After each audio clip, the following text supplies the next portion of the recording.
Please, speak freely.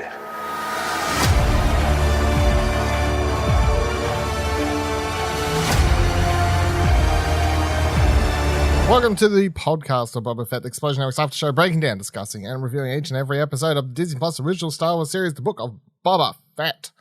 My name's Dylan Blight. Joining me, Ashley Hopper. Dylan, excited to be here as we creep closer to Star Wars turning into Avatar.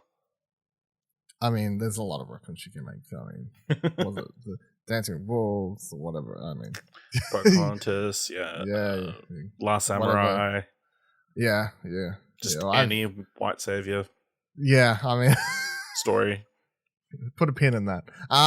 So chapter 2, The Tribes of Tatooine, directed by Steph Green, written by Jon Favreau. Wait, directed by who? Steph Green? Seth Green. Steph Green, motherfucker. Sorry. Yeah, no, that's right. Steph Green. S-T-E-P-H. Oh, Steph. Steph Green. Not Seth Green. Previously directed episodes of The L Word, Generation Q, Damn Me, Watchmen, Man in High Castle, The Deuce, Luke Cage. So not Seth Green. Not Seth Green. Not Seth from Austin Powers and Robot Chicken. No. Jesus. Although that would be great. Maybe one day. This week's episode, Tribes of Tatooine. Synopsis was, watch the episode now. It's a good synopsis. Good job, Disney Plus. Thank you. Some days I do feel like we should record this hours after and not straight after because, boy God, you get little to go off, eh? I can't even it's like you check, who's in this? Who was that person at the train station? Or whatever, I presume. See, not to jump ahead, or maybe I will, I'll say it now because it's not really important. But the place where he goes, I'm like, is that supposed to be Toshi Station or whatever it's called? Mm. You know, is that like a little fun? I want to go pre converted to Toshi Station. Is that what? Was that Luke's uncle? No, is that what we're meant to take from that? No, they're dead. Oh yeah, at this point they are. Sorry. I mean, I hate the spoiler. Or are they? They are dead. All we saw was the bodies. Wait, that's pretty definitive. All we saw were bodies. Yeah. Could have been antibodies. Yeah. Okay. Although they would be old. Yeah. You're digging a hole. You really are. Yep, No. I didn't even hand you the shovel. You went to Bunnings, picked it up yourself, and then proceeded to dig. Moving on. What are your overall thoughts on this week's episode? Yeah, it's good. It's weird. I enjoyed both sections of the show, the past and the future, the past and the present. It is an interesting show that is quite different to what people would expect and probably what people would want from a Boba Fett TV show. Obviously, like I said, there's a lot of comparisons to like a white savior kind of story with Boba Fett and the Sand People, but it's interesting. Obviously, getting to continue to have a look at the Sand People culture and I guess really what this does is you feel even worse for the Sand People that Anakin murdered. That's what I thought of when I got to into this. Be interesting when you go back and watch episode 3. I thought this was a good episode. I'm of the two minds it is interesting because I both equally am I really enjoy, and of course we spoke about this last week and when they did this in the Mando season 2 or whatever, I'm totally in for this, turning around the Tuskens and making them, and that was the other thing I realized today. I'm gotta make sure I stop calling them Tusken Raiders because I feel like that's sort of that's derogatory. Yeah, it's like calling them Indians or whatever. Yeah, it's like savages. Yeah, it's Tuskens, I guess. Yeah, but you're so ingrained in your Star Wars mind, everyone always goes Tusken Raiders. Yeah, so I'm like Tuskens. I'm totally in for this. Sort of the backstory to one of Star Wars's most known villains, or kind of background villain. Background villain, I guess, is the sort of thing. It's really interesting, and I like everything they do in the episode. But yes, it totally does feel like a white savior storyline. Even though, the character isn't white. Yeah. But it still feels like a white savior storyline. It does, and it also feels very like Maori. It's interesting, like the culture of the, like, they pretty much like have a war dance at the end, like very much in the vein of like a haka or something around that fire. So, and I'm sure a weapon like that would not be out of place in a sort of indigenous culture. Yeah. I feel like it's sort of somewhere they've taken somewhere between Native American and Maori, which I guess would make sense with the people involved. Maybe they're like, hey, because it's mostly Americans, so Native American storyline probably fits a bit more. But then maybe because you got Morrison as a lead, of course, plus the actor, on-screen actor, and then all of the clones being of him, it's like you always have this thing. And I mean, there was that whole thing upset that people had with the Bad Batch, having D. Bradley Baker, and that's not even and that was a really interesting thing that he brought up, because that goes all the way back to the Clone Wars, having D. Bradley Baker do the voice of a character, white dude do the voice of a character.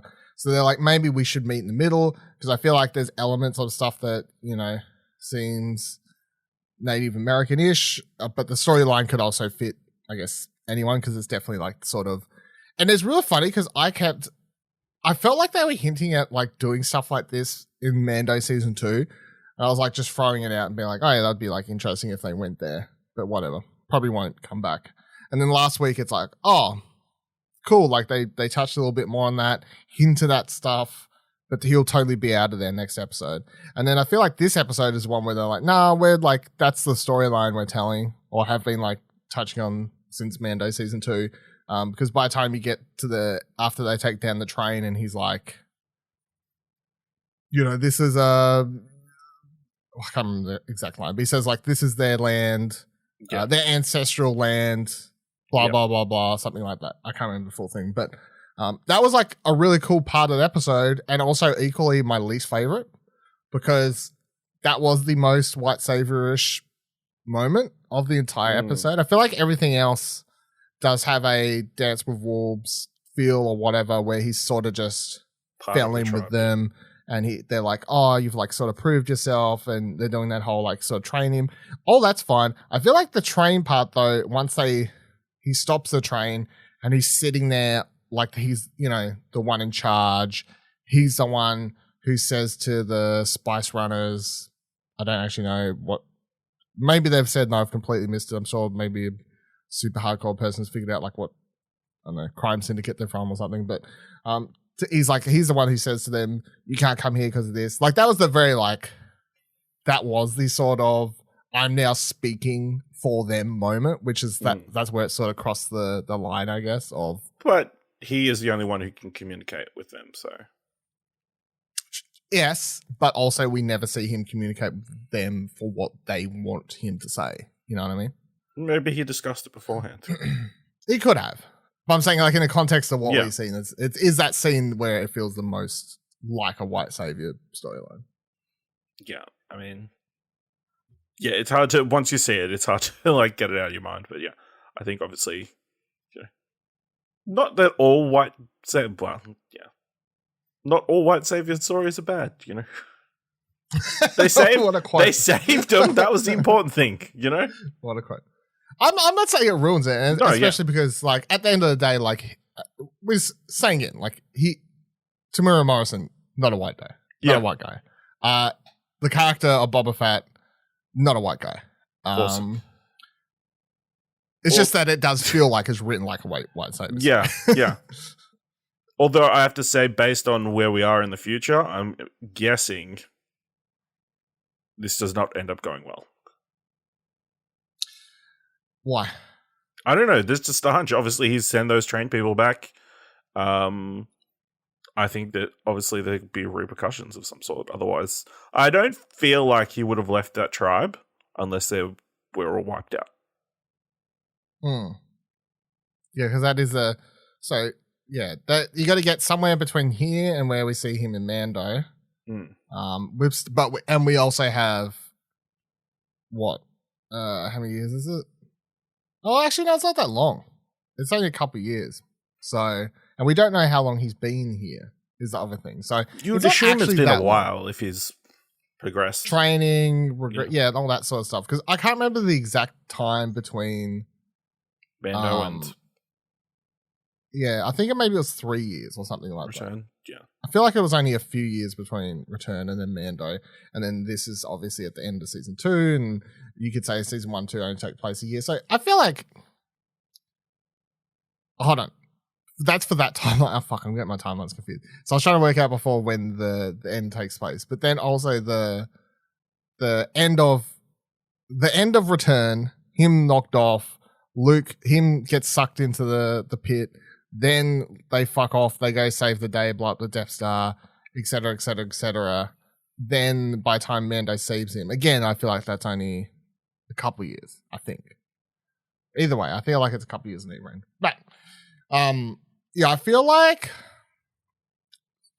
they're building two stories, and they're sort of going to connect them in the middle. And by that, all the backstory stuff we're currently getting is this whole like how he trains to become a different person. So there's sort of like they're like we're doing a re-origin story of Boba Fett. Yeah, new version. I love this. It's hey, remember Boba Fett's so cool. He's the guy in the background. He's the cool bounty hunter. But we're finally going to get a TV series about him. This TV series about him becoming a better person. A really cool, which is peaceful funny. guy. You know why they need to do that? Hot take, not a hot take? Because he wasn't that interesting in the first place. Yeah, so it's because he wasn't an interesting character. So they've actually had to more or less reboot him. He wasn't a character. That was a problem. Yeah. So that's why we get this, which is fine because so you're getting a whole re-origin story in the one end, and then in the present day, which I'll loop back to in a second, you've obviously got him taking charge. This episode loops back to crime syndicate stuff with the Hutts and whatever, but then also in this one we've got mentions to crime syndicate on this end. So I feel like they're going to converge at some point. Crime syndicates come back, could do what you're saying, wipe out all the Tuskens, blah blah blah blah. Yeah, it wouldn't surprise me if like Bib Fortuna's behind the train and that kind of stuff. That would be an interesting, and that's why he went back and murdered him. You know, well, I'm sure he just wanted to take the throne either way because of Boba Fett. But well, I think maybe the throne was like a side. You know, obviously he wanted revenge first, and then by taking the throne, he could ensure that the Tusken Raiders the Tuskens going forward, it's hard, would be safe. Yeah, it is hard. Yeah, I mean I feel like there has to be a convergence of storylines here, and not just make the flashback stuff feel like totally an origin story thing, even though that's what it is to a degree. But I feel like once they start like melding it more towards like tying into what he's doing in the present day, and if there is a cause and effect as to why, like as you're saying, if Bib Fortuna was behind everything, that would make sense, and everything that sort of ties in. If they do want to also like looking at the bigger picture, if Star Wars as a whole, like the Disney Plus stuff in particular, is moving towards doing a few more shows interconnecting into crime syndicate type of era stuff, it would make more sense. It would make sense if a lot of this show has to do with that, especially by the time we get towards the end of this. Turns out Darth Maul was behind everything. He's still alive, right? I'll give you one guess at the only character I'll be happy to see in this show.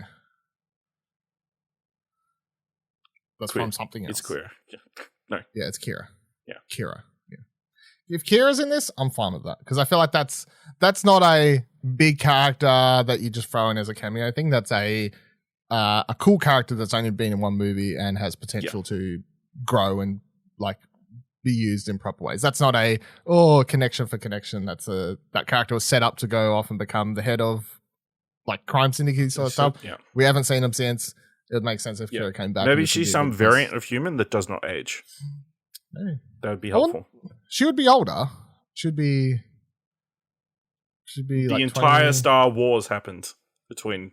Yeah, the entire Star War. But should be older, but also human age in Star Wars. You can very easily go whatever. You know, it's like how you watch Doctor Who and then they go to a planet where humans are on like a different planet and they're like, oh, we age slower here or something. You're like, whatever. Yeah. Don't care. The sands of Tatooine help us keep. Yeah. Sands of all. Was the spice reference to anything? Do you know? No, spice has always been a thing in Star Wars. However, it's always been sort of known to it. Well, it's sort of a thing to a degree where, I mean, it's pretty obvious when you watch episode 4 that George Lucas at some point read Frank Herbert's Dune and was like, yes. And I do spice. This episode, especially coming off the back, having watched Dune movie recently, obviously, a lot of people, not just us, like the world, I guess, and then going to this episode in particular, like, yes, there was a Dune influence in Star Wars, wasn't there? Because Tatooine obviously had a heavy Dune influence, calling like spice and whatever else. Like, spice isn't new. Like, that's a thing that's been around for ages. Just not like a prominent, like, major thing throughout the movies or whatever. But spice is a thing, always has been a thing. If you don't know what it looks like, they drop some on the ground in this. It's a drug, like. Is that what he throws at him at the end? It seems. Yeah, I think he does. Yeah. I presume that's what he does. Yeah, that was fucked up, by the way. Oh shit! Are the Tusken Raiders just the residents of Arrakis? Mm-hmm.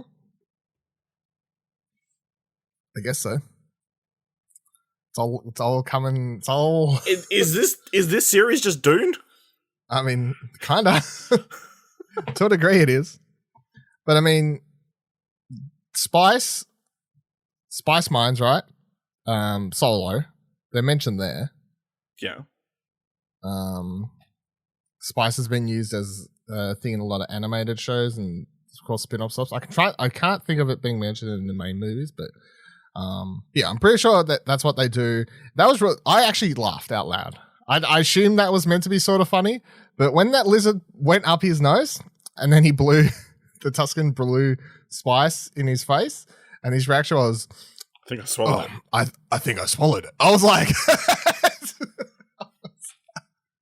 I'm not sure how you mix up swallowing and snorting.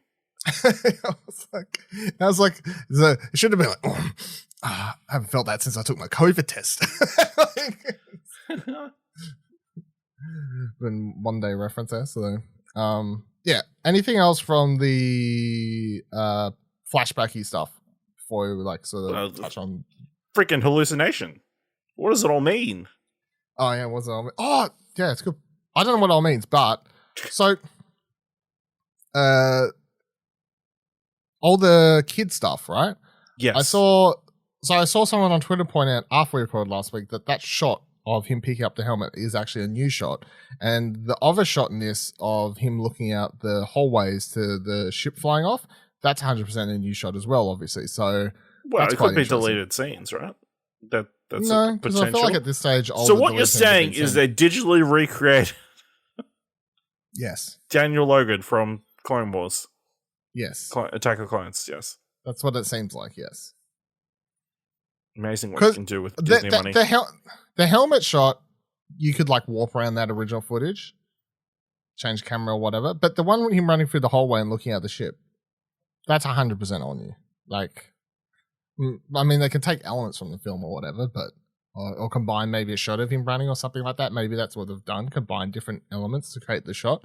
And they don't need to see his face or anything, so that one's like probably a lot easier because you don't actually see a close-up of his face.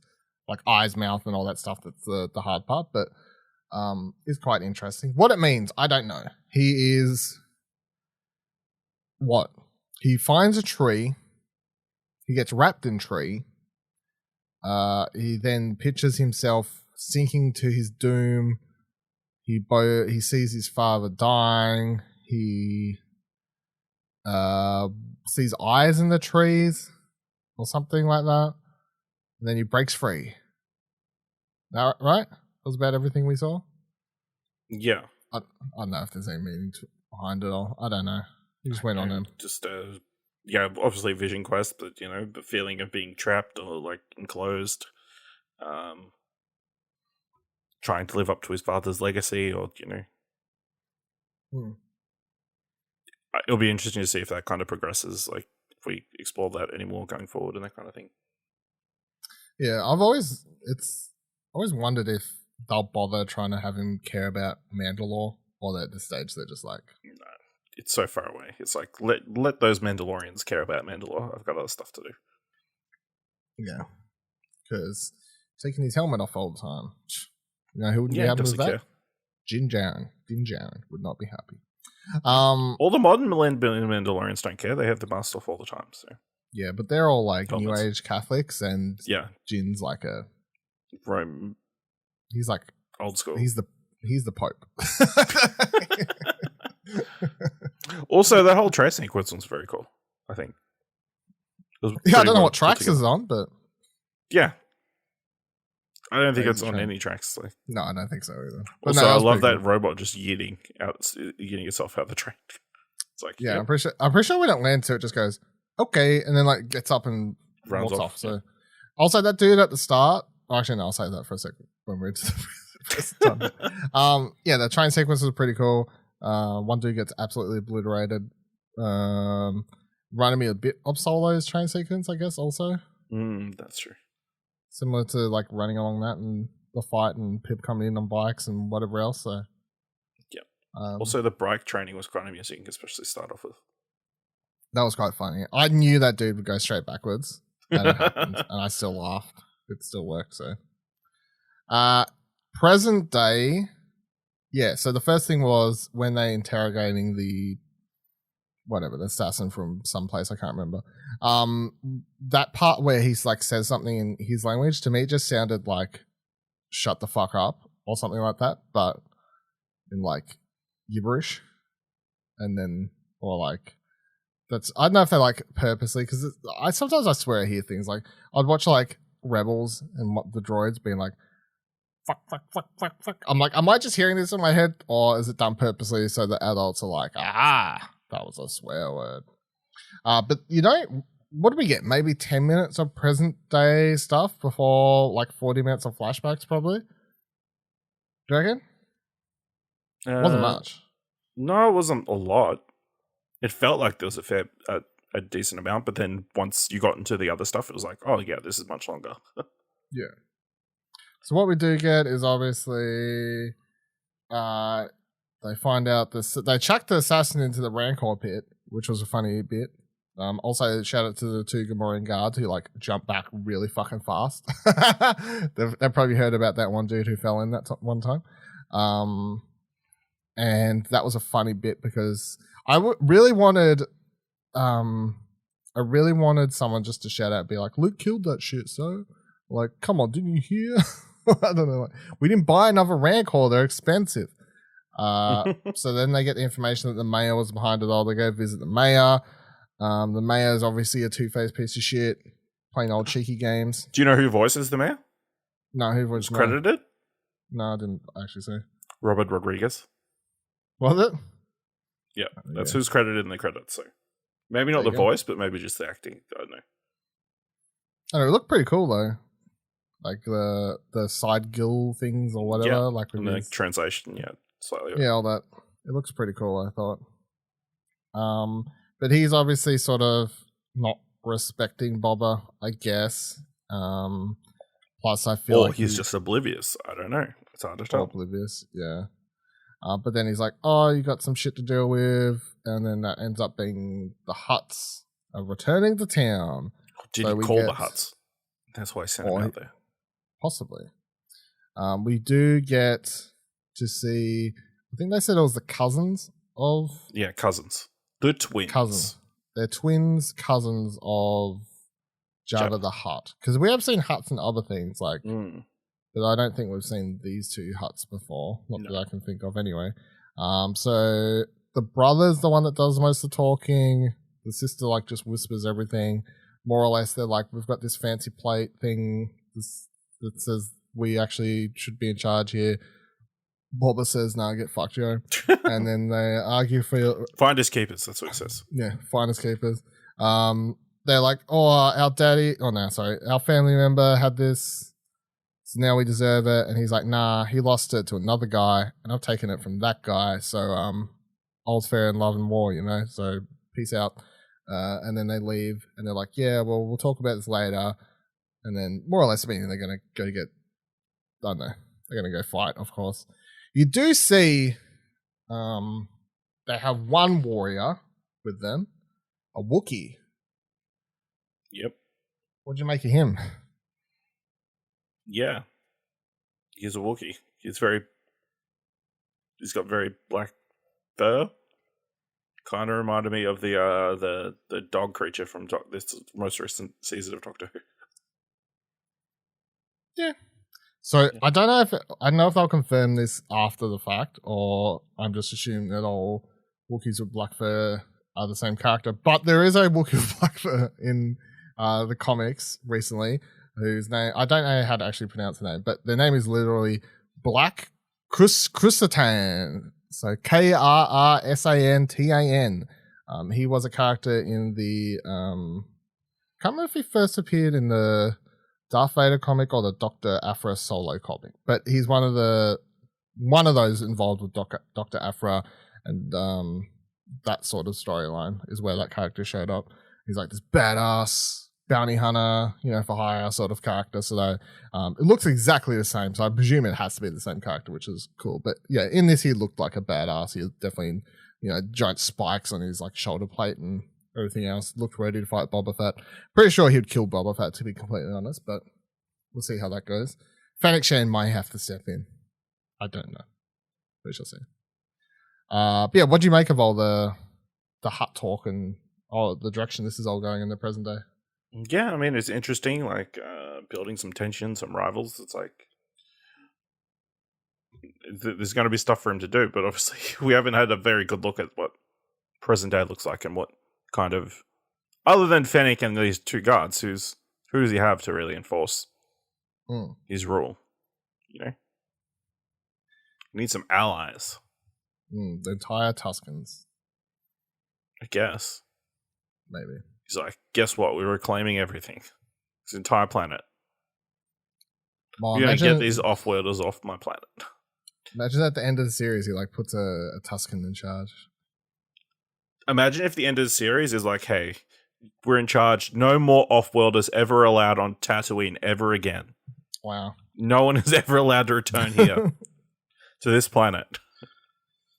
If only that was true. Because I would be thankful. Sick of coming here. Fucking hell. You see that tweet going around? I can't remember who tweeted today that originally was like, man, Disney Plus 2 shows and I'm literally made it about the same character. I'm like, they haven't literally, but also that is very true. Like, I was like, yeah, it is worth. I think it's a valid point of criticism. Yeah, I thought it was cool. I think the Hutts look cool. CGI, obviously. I feel like the mayo looked real, or maybe just the head. And I don't know, but they looked real. But obviously the female Hutts, not so much. Yeah, Hutt not so much. But yeah, I'm keen to see where that goes. Obviously, I feel like they're going to get involved. I think it'll be really interesting instead of. I would actually think it'd be cool if instead of just, hey, it's Hutt versus Boba, like to own Tatooine. What if other crime syndicates are like, oh, Tatooine's just up like for grabs, yeah. It's up for grabs. There's just one guy there. This Boba Fett's claim that one dude. The Hutts are trying to make a play, but we could probably make a play at the same time. And instead, you have all the crime syndicates sort of try and make a play for Tatooine. Would be, and then maybe then Boba can make allies with some of them. I don't know. Like at some stage, he does have to make allies though, because it's just sort of unrealistic at this stage. Like, it's literally 4 people walking around going, "You should do what we say." I'm like, any of these, like, everyone in town jumps on you. You're gone. Like it's literally you 4 people. Also, how jaded must the residents of Tatooine be that you have these giant Hutts come in and then they walk away and then everybody just goes about their day. It's like, yeah, okay. Probably used to it from back in the day of Jabba, Yeah. I guess. Probably. Anyway, any other things I missed? No, I think we hit everything. 53 minutes. Also, are we gonna see that like that sleep pod every episode, do you think? Yeah, it's kind of. I I don't know. It kind of annoys me. It's like a bad storytelling mechanic where you've got to show, like, if someone's having, like that shot, it's like that person laying in a bed, like, and you show them like shaking because they're having a dream, and then you show the flashback dream or nightmare they're showing them. Like, the first time makes sense because then it's like a mechanic, like a way to show the audience that you're going to see a flashback. But after the first episode, they could have just cut to the flashback, and as an audience, you're like, it's a flashback. We know where we are time period wise, but yeah, we'll see. Thank you for joining us for another episode of the podcast of Boba Fett. Please subscribe to Holocron Entries for all our other Star Wars shows, including The Mandalorians. Apparently, season 3 of that is coming definitely 2022, apparently. So we shall see. The Very Bad Batch, season 2, coming apparently this year as well. So, and much more Star Wars content. Follow all of our Twitters by heading to explosionnetwork.com/Twitter. Join our Discord, explosionnetwork.com/Discord. Come talk Star Wars and whatever else there. And if you like this and you'd like to tell us, head on over to explosionnetwork.com/support to donate as little as $1. Sort up a recurring monthly payment to support the show. Spice is not accepted. Until next week. What did I say last week? Something. Stay hydrated. Stay hydrated. I'm keeping with it. Turns Stay out hydrated. they've been growing melons. It's a thing. Yeah, it was milk. It was milk. It wasn't water. It was milk. They're Stay super milky. happy about that water. It's not stay hydrated. Stay milky.